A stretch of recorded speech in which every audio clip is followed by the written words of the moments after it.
मैं रुपेश आज आपके बीच एक हास्य कहानी लेकर के उपस्थित हो रहा हूं। कहानी का नाम है बीवी का विकल्प, बीवी का सब्स्टिट्यूट। इसे अंत तक सुनेंगे, काफी हंसी लगेगी और साथ ही साथ ज्ञानवर्धक भी है। फोन की घंटी बजी। हेलो, हाँ मालती।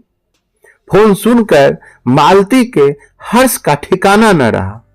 उनके मायके में उनके भाई को पुत्र रत्न जो प्राप्त हुआ था और खुशी के इस अवसर पर वे पति और बच्चों समेत सादर आमंत्रित थीं।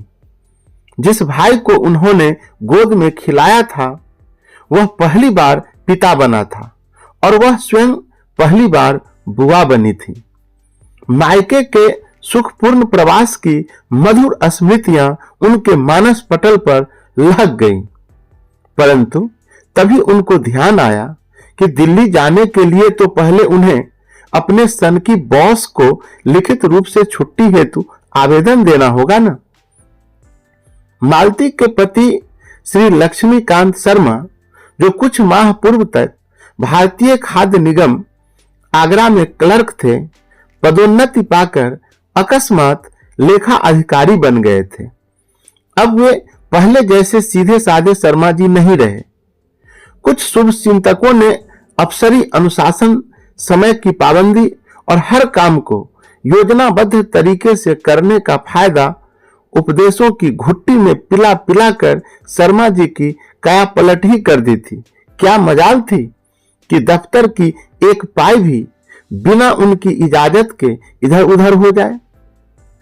यह सब दफ्तर तक तो ठीक था, परंतु स्थिति तब जटिल हो गई जब शर्मा जी घर को भी दफ्तर समझने लगे और घर में अपने बीवी बच्चों को दफ्तर के अधीनस्थ कर्मचारियों सा मान उनके साथ अफसर का सा बर्ताव करने लगे। नाश्ते खाने के व्यंजनों की सूची से लेकर घर की हर छोटी बड़ी खरीदारी तक के लिए 2-1 दिन पहले से मालती यानी मिसेज शर्मा और बच्चों को शर्मा जी के समक्ष प्रार्थना पत्र प्रस्तुत करना पड़ता था। 5 वर्षीय बंटू, जो कल तक अपने क्लर्क पिता की आंखों का तारा था, आज अपने अफसर पिता का चपरासी बन गया था, जो घर में अफसर और कर्मचारियों के मध्य अर्जियों और आदेशों की पर्चियों को इधर उधर करता रहता था। बच्चों ने ननिहाल जाने की बात सुनी तो खुशी से झूम उठे। दरअसल घर के दफ्तरी माहौल ने उनका भी बचपन छीन लिया था। अब वे प्रसन्न थे कि कम से कम 10-15 दिन उन्हें आजादी से रहने का मौका तो मिलेगा। शाम को ठीक 5:30 बजे जब शर्मा जी घर पधारे तो भोजन कक्ष में चाय के साथ उन्हें 15 दिन तक दिल्ली प्रवास के लिए छुट्टी की कारण सहित याचना करते हुए मीना, पिंकू, बंटू और मिसेज शर्मा द्वारा एक-एक अर्जी पेश की गई। शर्मा जी ने चाय की चुस्कियां लेते हुए अर्जियों पर एक सरसरी निगाह डाली, फिर ठेठ अफसर की तरह एक-एक कर अपने सभी अधीनस्थों को घूरा। अधीनस्थ मतलब अपने परिवार के सदस्यों को घूरा। थोड़ी देर बाद उन्होंने कहना शुरू किया, किसी भी संस्था का कामकाज उसके कर्मचारियों पर टिका होता है। संस्था के सभी कर्मचारी यदि एक साथ छुट्टी पर चले जाएंगे तो संस्था तो ठप हो जाएगी। The leave therefore cannot be sanctioned to all of you, understand? सुनते ही बच्चों के बल्ब फ्यूज हो गए। मिसेस शर्मा मायूस हो गई। लगता है अब की बार वह मायके नहीं जा पाएंगी। पर तभी चूंकि हेड क्लर्क की जिम्मेदारी सबसे अधिक होती है और इमरजेंसी में वह अपने अकेले दम पर भी संस्था का कामकाज जारी रख सकता है, अतः हेड क्लर्क यानी मिसेज शर्मा के अलावा बाकी लोग छुट्टी पर जा सकते हैं। शर्मा जी अफसरी रौब से बोले। बच्चे खुशी से उछल पड़े। Thank you sir, thank a lot, hip hip hurray. अब हम नानी के यहां जाएंगे और छोटे मुन्ने को खिलाएंगे। ऐसा कह करके वे सभी उछल कूद करने लगे। सभी बच्चे उछलते कूदते अपने कमरे में जाकर दिल्ली प्रवास के दौरान की जाने वाली मौज मस्ती की योजनाएं बनाने लगे। उधर मिसेज शर्मा सशंकित हो उठी। केवल बच्चों को छुट्टी? छोटे छोटे बच्चे आखिर इतनी दूर दिल्ली जाएंगे कैसे? क्या उन्हें लेकर शर्मा जी स्वयं जाएंगे? थोड़ी देर बाद शर्मा जी ने फिर मुंह खोला, लेकिन मौके की नजाकत और अन्य अधीनस्थों की नाबालिग उम्र को देखते हुए हेड क्लर्क की भी छुट्टी एक शर्त पर मंजूर की जा सकती है। शर्त? कैसी शर्त? मिसेस शर्मा की आंखें फैल गईं। जितने दिन की आप छुट्टी चाहती हैं, उतने दिन के लिए यदि आप अपनी विकल्प सब्स्टिट्यूट दे दें तो ताकि संस्था का कामकाज सुचारू रूप से चलता रहे। शर्मा जी ने पूरी गंभीरता से कहा। मिसेस शर्मा झल्ला पड़ी। आप कहना क्या चाहते हैं? क्या मैं अपनी जगह किसी दूसरी औरत को आपकी बीवी बनाकर रख जाऊं? आपको अपनी सनक में न लाज है न शर्म। लोग क्या कहेंगे? समाज में हमारी कितनी हंसी होगी। अरे घर घर होता है, दफ्तर नहीं, जो आप बेबी का सब्स्टिट्यूट मांग रहे हैं। कहते कहते मिसेस शर्मा का स्वर रुआसा हो गया, रोने रोने सा हो गया। थोथी दलीलों से अधिकारियों के फैसले नहीं बदला करते मैडम। यदि आप शर्त पूरी कर सकती है तो आपकी छुट्टी मंजूर, अदरवाइज कैंसिल, दैट्स ऑल। कहकर शर्मा जी मुस्कुराए और कंधे उचकाते हुए बैठक में चले गए। आज पहली बार शर्मा जी के सनकीपन ने मिसेस शर्मा की आंखें नम कर दी थी। स्थिति अब बर्दाश्त के बाहर हो गई थी। मन ही मन उन्होंने शर्मा जी के सिर से घर पर अफसरी करने का भूत उतारने का निश्चय कर लिया। मिसेस शर्मा कोई अनपढ़ और गंवार स्त्री नहीं थी। उनका शैक्षिक जीवन काफी उज्जवल रहा था और वह कंप्यूटर की एक अच्छी प्रोग्रामर थी। विवाह से पूर्व वह घरेलू रोबोट बनाने वाली एक कंपनी में कार्यरत थी और रोबोटों में प्रोग्रामिंग किया करती थी। दूसरे ही दिन उन्होंने अपनी घरेलू बचत के पैसों से एक परमाणु ऊर्जा चालित घरेलू रोबोट खरीदा और उसमें अपने पतिदेव की पूरी दिनचर्या से संबंधित घरेलू कामकाज की प्रोग्रामिंग कर रोबोट को अपने विकल्प के रूप में आनन फानन में तैयार कर दिया। अगले दिन सुबह सुबह मिसेस शर्मा मायके जाने के लिए सामान समेत बच्चों के साथ तैयार खड़ी थी। शर्मा जी ने उन्हें प्रश्न सूचक निगाह से देखा। उत्तर में मिसेस शर्मा ने बरामदे के एक कोने में खड़े हुए आदमकद रोबोट का कवर हटा दिया। शर्मा जी की आंखों में आश्चर्य तैर गया। What is this? ये है मेरा विकल्प। तुम्हारा विकल्प? You mean your substitute? Yes, my substitute. मैंने आपकी पूरी दिनचर्या की प्रोग्रामिंग व टाइमिंग सेटिंग इसमें कर दी है। यह आपके और घर के सारे कार्य बिल्कुल नियत समय पर कर दिया करेगा। अब मैं बच्चों समेत 15 दिनों के लिए दिल्ली जा रही हूं। 14 दिनों के बाद आप भी वहां आ जाइएगा। शर्मा जी निरुत्तर रह गए। मिसेस शर्मा बच्चों सहित अपने मायके दिल्ली चली गई। अब आगे की कहानी को ध्यानपूर्वक सुनिएगा। रोबोट ने शर्मा जी को नियत समय पर लंच पैक दे दिया। शर्मा जी ऑफिस चले गए। शाम ठीक 5:30 बजे जब उनका स्कूटर घर के सामने रुका तो तत्क्षण उन्होंने देखा कि रोबोट ने दरवाजा खोल दिया है।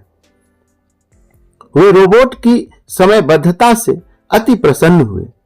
गुनगुनाते हुए वे घर में घुसे। रोबोट ने 5 मिनट बाद दरवाजा बंद कर उन्हें बदलने के लिए साफ धुले प्रेस किए कपड़े दिए और खाने पीने को बढ़िया चाय नाश्ता दिया। सब काम बिल्कुल ठीक चल रहा था। रोबोट बिना कोई शोर शराबा और उल जुलूल हरकत किए बिना किसी त्रुटि के सारे काम ठीक ठीक तरीके से यथा समय कर रहा था। शर्मा जी मन ही मन अपनी पत्नी की सुगढ़ता पर विमुग्ध थे। 2-3 दिन काफी आनंद व शांति से गुजरे, लेकिन शर्मा जी को अब घर पर कोई काम न था। पहले तो वे घर में आते ही बच्चों को उनकी उटपटांग हरकतों के लिए डांटते रहते थे।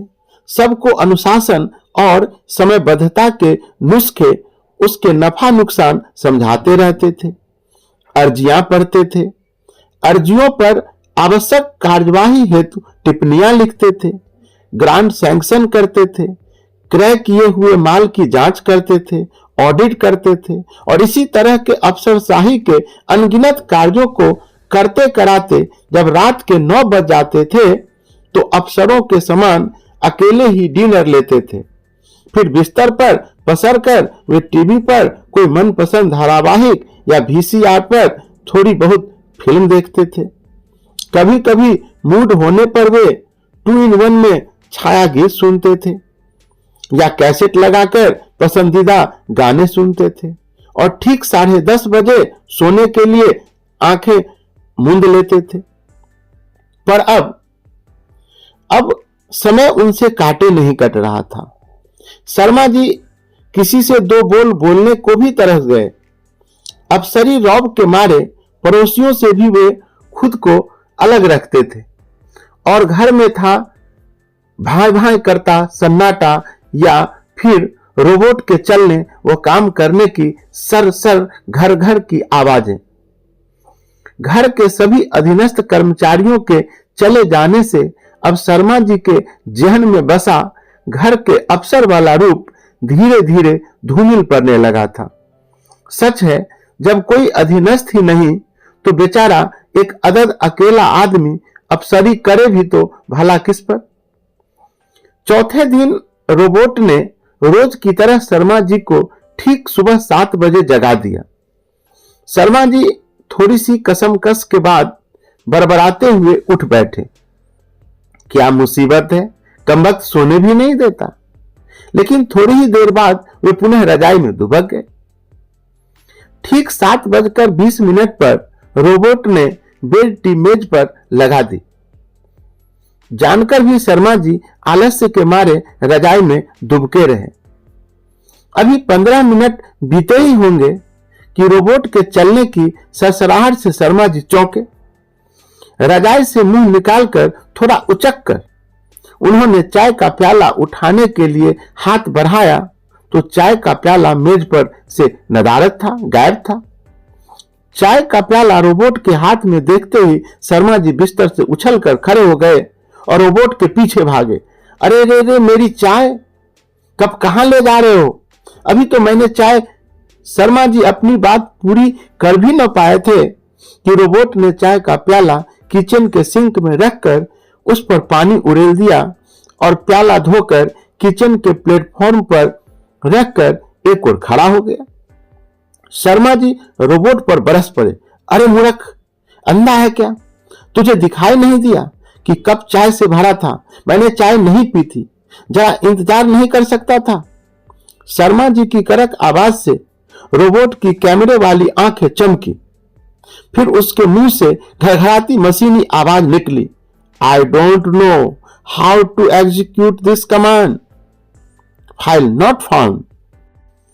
रोबोट की बात शर्मा जी के सिर से ऊपर निकल गई। जैसे तैसे भनभनाते हुए वे रसोई में चाय बनाने घुसे। उस सर्द सुबह अपने हाथ की बनी बेड टी पीते हुए शर्मा जी सर्द आहें भरते रहे। नित्य कर्मों से निपटकर वे अनमने ढंग से बैठक में जा बैठे। अखबार आ गया था। वे अखबार की सुर्खियां देखते देखते उसमें इतना खो गए कि उन्हें वक्त का ध्यान ही न रहा। घड़ी ने जब टन टन कर 9 बजाए तो उनका ध्यान भंग हुआ। यह उनके नहाने का समय था, किंतु आज उनका मन समयबद्ध होकर काम करने का नहीं था। किनका? शर्मा जी का। उखड़े उखड़े मूड से अलसाए से वे घड़ी के हिलते पेंडुलम और सनह सनह सरकती हुई सुइयों को देखते रहे। टन टन टन टन घड़ी ने 9:30 बजा दी। उफ, दफ्तर तो जाना ही पड़ेगा। आज बड़े साहब के साथ जरूरी मीटिंग जो है, सोचते हुए शर्मा जी स्नान गृह की ओर बढ़े। स्नान गृह में जल्दी जल्दी नहाकर एक हाथ में तौलिया लेकर मुंह पोंछते हुए उन्होंने नहाकर पहने जाने वाले कपड़े रखने के स्थान की ओर अपना दूसरा हाथ बढ़ाया तो उनका हाथ अलमारी के फर्श से टकराकर लौट आया। कपड़े कहां गए? क्या रोबोट ने आज कपड़े नहीं रखे? सोचते हुए शर्मा जी गीला तौलिया लपेटकर बाहर निकले। उन्होंने देखा ऑफिस जाने वाले प्रेस किए हुए साफ धुले कपड़े धो धो कर रोबोट सूखने के लिए तार पर फैला रहा था। शर्मा जी ने अपना सिर पीट लिया। किस अहमक से पाला पड़ गया। बड़बड़ाते हुए कमरे में जाकर उन्होंने कपड़ों की अलमारी खोली। अलमारी में सभी कपड़े पहने हुए और गंदे टंगे थे। दरअसल रोबोट रोज केवल 2 जोड़ी कपड़े धो सुखाकर प्रेस करता था। एक जोड़ी घर में पहनने के लिए और दूसरा ऑफिस जाने के लिए। पर आज सारा मामला गड़बड़ा गया था। आज गंदे कपड़े सूखे थे और साफ गीले। सुधीजन आजकल जिस तरह भ्रष्ट नेताओं में से कम भ्रष्ट नेताओं को विवशतः चुन लेते हैं, ठीक उसी तरह शर्मा जी ने सबसे कम गंदी पैंट शर्ट को निकाला और नाक बहुत सिकुड़ते हुए पहना। उनका मूड बुरी तरह ऑफ हो गया था। बिना नाश्ता किए और बिना लंच पैक लिए ही उन्हें दफ्तर भी जाना पड़ा, क्योंकि समय के पाबंद रोबोट ने खाने की मेज पर नाश्ता व लंच पैक जब रखा तब वे गंदे कपड़ों में साफ कपड़े ढूंढ रहे थे। जल्दी जल्दी गंदे कपड़े पहनकर इससे पहले कि वे मेज तक पहुंचते सारी खाद्य सामग्री कूड़ेदान में फेंक दी गई थी और बर्तन साफ कर दिए गए थे। शाम को ठीक समय पर घर पहुंचने के निश्चय से जब शर्मा जी दफ्तर से घर की ओर चले तो 2-1 मित्र भी साथ हो लिए। शर्मा जी के बीबी के सब्स्टिट्यूट की सोंधी खबर उन्हें मिल चुकी थी, किन्हें? उनके दोस्त को, और उसे देखने का लोभ वे समरण नहीं कर पा रहे थे। खैर, घर में घुसने तक सब कुछ ठीक ठाक रहा। शर्मा जी का मूड कुछ फ्रेश हुआ। प्रसन्न वदन उन्होंने बैठक में बैठे बैठे ही रोबोट को 4 कप चाय और बढ़िया नाश्ता लाने का आदेश दिया। थोड़ी ही देर में सब कुछ हाजिर था। एक मित्र ने चुटकी ली, वाह शर्मा जी, ये अच्छा नमूना पाल रखा है आपने। बीवी की रोज रोज की न हाय हाय न चिक चिक। हम भी सोचने लगे हैं कि बीवी को मायके भेज एक ऐसा ही पालतू ले आएं। इस पर शर्मा जी का अतिथि गृह ठहाकों से गूंज उठा। शर्मा जी के आग्रह पर मित्रों ने चाय का प्याला उठाया। अभी एक मित्र महोदय ने चाय का घूंट भरा ही था कि चाय मुंह से बाहर आ गई और वे प्याले में ही थू करने लगे। दूसरे ने बुरा सा मुंह बनाया, मानो मुंह में चाय न होकर मिर्च का शोरबा हो। तीसरे से न रहा गया। उसने पूछा, शर्मा जी, क्या आप नमकीन चाय पीते हैं? शर्मा जी का मुंह ताज्जुब से खुला का खुला रह गया। क्या नमकीन चाय? नहीं तो।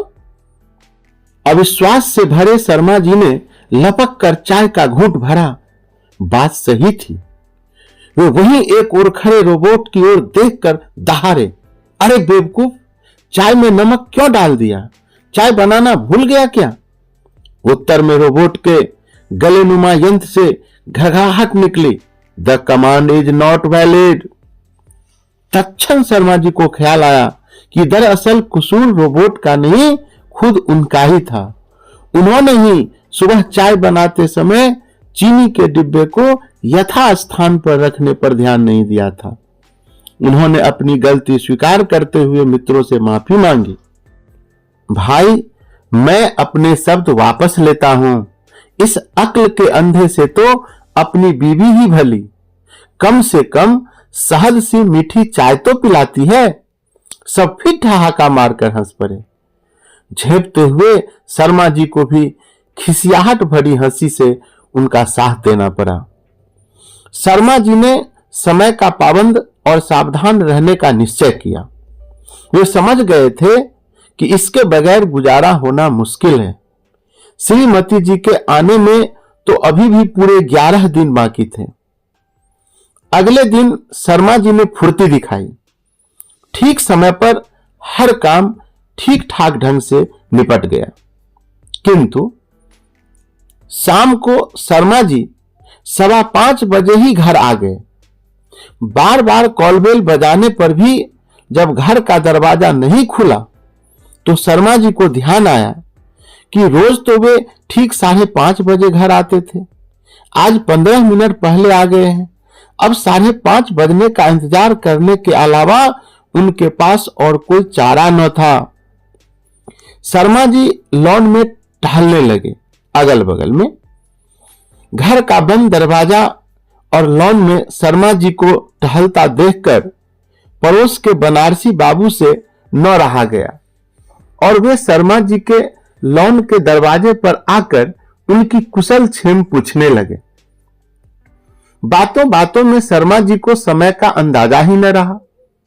जब ख्याल आया तब 5:35 हो चुके थे और रोबोट दरवाजा खोलने के बाद बंद कर रहा था। अरे अरे, रुको रुको, मैं आ रहा हूं, कहते हुए शर्मा जी बदहवास होकर घर के दरवाजे की ओर भागे। फिर भी कुछ सेकंडों की देरी हो ही गई। दरवाजा बंद हो चुका था। शर्मा जी का पारा 7वें आसमान पर जा पहुंचा। उन्होंने बेतहाशा दरवाजा पीटना और चिल्लाना शुरू किया दिया, परंतु सब व्यर्थ गया।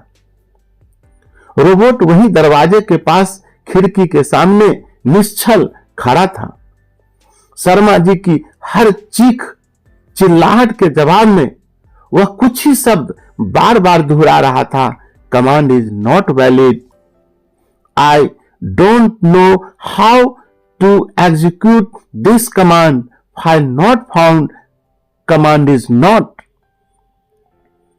अजी शर्मा जी, आप व्यर्थ चिल्ला रहे हैं। यह बेजान पुतला है, आपकी बीवी नहीं, जो आपके गुस्से और आपकी बातों को समझेगा। अब तो यह कल शाम को ही ठीक 5:30 बजे दरवाजा खोलेगा। बनारसी बाबू ने चुटकी लेते हुए मुस्कुराकर कहा, भला इसी में है कि आप पीछे की दीवार फांद कर आंगन में कूदें, तभी आज घर में घुस सकेंगे। एक दूसरे पड़ोसी निगम साहब ने, जो अभी अभी अपने दफ्तर से आए थे, शर्मा जी को अपनी नेक सलाह से नवाजा। आंगन में कूदने का निर्णय तत्क्षण उन्होंने लिया और घर के पिछवाड़े जाकर आंगन में कूद गए। इतने में ही शर्मा जी के बाएं हाथ की कलाई में मोच आ गई। बेचारे ज्यों ही कराहते हुए बरामदे में प्रवेश किया, त्यों ही उन्होंने रोबोट को फोन पर कहते सुना, is this Kotwali sir? Sir, there are some unusual voices in the house, perhaps someone has jumped into the house in an unauthorised way. मतलब रोबोट ने थाना को फोन कर दिया कि कोई अननोन पर्सन उसके घर में घुस आया है, हम अनसेफ हैं। इतने में शर्मा जी यह सुना कहते हुए, हे भगवान, अब यह नामुराद पुलिस को क्यों बुला रहा है? शर्मा जी क्रोध से तिलमिला उठे। वे झपटते हुए रोबोट के पास पहुंचे और उन्होंने रोबोट के हाथ से रिसीवर छीनकर उसे परे धकेलना चाहा, दूर धकेलना चाहा, किंतु रोबोट को छूते ही एक शक्तिशाली झन्नाटेदार थप्पड़ शर्मा जी की बत्तीसी हिला दिया। रोबोट से थप्पड़ खाने के बाद शर्मा जी अत्यंत दयनीय स्थिति में पहुंच गए। वे खिसियाए से दांत पीस कर रह गए। तभी आनन फानन में वहां पुलिस आ पहुंची और उसने शर्मा जी के घर के चारों ओर घेराबंदी कर दी ताकि चोर कहीं से भी भागने न पाए। अड़ोसी पड़ोसी पुलिस को देखकर अचंभे में पड़ गए। क्या वाकई घर में चोर है और उसने शर्मा जी को बंधक बना लिया है? उन लोगों ने दरोगा को पूरी बात समझाते हुए बताया कि शर्मा जी तो घर के अंदर ही है, कहीं वे किसी मुसीबत में तो नहीं पड़ गए। बाहर से शर्मा जी आप ठीक तो हैं? क्या घर में चोर घुसा है? की आवाजें सुनते ही शर्मा जी ने दरवाजा खोला। घर में घुसते ही सूजा गाल लिए दर्द से कराहते हुए केवल शर्मा जी और रोबोट के हाथ में रिसीवर को देखते ही सारा माजरा सबकी समझ में आ गया। पूरे मोहल्ले में शर्मा जी का मखौल बन गया। पुलिस कांस्टेबल भी मजा ले रहे थे, किंतु दरोगा बहुत नाराज था। बिना वजह उसे अपनी शक्ति और समय व्यर्थ जो करना पड़ा था। उसने शर्मा जी को अच्छी खासी डांट पिलाते हुए भविष्य में सावधान रहने का निर्देश दिया और कांस्टेबलों समेत वापस चला गया। मन ही मन शर्मा जी ने तत्काल एक अहम निर्णय लिया और उसी रात मिसेस शर्मा को वापस लाने ससुराल को रवाना हो गए। ससुराल में निश्चित समय से काफी पूर्व शर्मा जी को आया देखकर बच्चों के नाना नानी आश्चर्य में पड़ गए। जीजाजी आप इतनी जल्दी? सब कुशल मंगल तो है? आपकी तबीयत तो ठीक है? बच्चों के मामा भी अचरज से भर उठे, किंतु मिसेस शर्मा को जरा भी ताज्जुब न हुआ। आगरे में जो कुछ घटित हो चुका था उसका अंदाजा उन्हें शर्मा जी को देखते ही हो गया था। मिसेस शर्मा को देखकर शर्मा जी अपने को रोक न सके। मालती, प्लीज घर चलो। तुमने अपना जो सब्स्टिट्यूट दिया है, विकल्प देके आई है, तंग आ चुका हूं मैं उससे। मैं अब उसे और सहन नहीं कर सकता। Mind your language sir. Mummy is not your Malti only, she is also the respected head clerk in the family. और उनकी अगले 9 दिनों की छुट्टी भी ऑलरेडी सैंक्शनड है। बेटी मीना ने दिल की भड़ास निकाली। और सर, हम तीनों भी अभी अगले 9 दिनों तक छुट्टी पर ही रहेंगे। छुट्टियां खत्म होने पर ही हम सब ऑफिस ज्वाइन करेंगे। यदि आप हमारी छुट्टियां कैंसिल करेंगे तो हम सब हड़ताल पर चले जाएंगे। पिंकू भी अब खुल गया था, उनका लड़का। सॉरी बच्चों, sorry Malti, I am very much shameful. मैं तुम सबको ऑफिस नहीं घर ले जाने के लिए आया हूं। मैं समझ गया हूं कि घर घर होता है, ऑफिस नहीं। ऑफिस में किसी के सब्स्टिट्यूट से काम चल सकता है, लेकिन बीवी का तो कोई सब्स्टिट्यूट हो ही नहीं सकता। शर्मा जी ने कातर स्वर में याचना करते हुए कहा। मिसेस शर्मा मन ही मन मुस्कुरा रही थी। उनका चेहरा विजय के दर्प से दमक रहा था, परंतु शर्मा जी की कातर अनुनय विनय के सामने वह और बच्चे अधिक देर तक कठोर न रह सके और छुट्टी खत्म होने से पहले ही आगरा वापस चलने को राजी हो गए। आखिर वे इंसान थे, कोई रोबोट तो नहीं। अतः हम कह सकते हैं कि इंसान के आगे कोई दूसरा मशीन हो ही नहीं सकता। तो अंत तक सुनने के लिए बहुत बहुत धन्यवाद। स्वस्थ रहिए, अपना ख्याल रखिए।